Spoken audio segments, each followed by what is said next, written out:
Ganahan jud kay ko ani nga dessert bitaw kani bitong kamote delight. Kung nauna ko sa ani sa una ba pag elementary na ko hangtod high school nga himuan ko ginani sa kumaguwang unya iyaha bitang ipalibod na ko sa eskwelahan.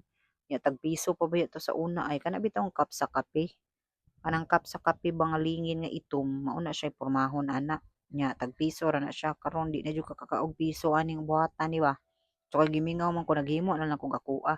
So ang una na kong gihimo ana ang kamote akoa na siyang gilat-an unya pagkahuman akong gipanitan unya akong gikumot-kumot sa akong dakong kamot mas nindot unta og namoy food processor kay mas dali unta ni siyang buhatan ni unya kay pobreng alindahaw man ta so ako ra nang gikumot-kumot.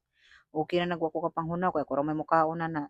So sagli lang na ninyo drug condense depende sa gusto ninyo kadaghanon basta para sa kuha tamis na to unya dai na akong gibutang nga raisins og mani kanang mani nga salted peanut ba nya ako rang gidugmok na ibutang na na siya diha sa ice cream para mura po siya ice cream. Unya i-flat lang siya. Nami punta ni sa ibabaw ani ba og naa ni siya cheese. Unya kay pobreng alindahaw lagi ta so kana na lang agwantahon pero lami ra man gihapon na siya. Mas lami man na siya bugnaw kaunon pero kung gigutom na jud kayo kapag kahuman wala kauna na lang na diha oy.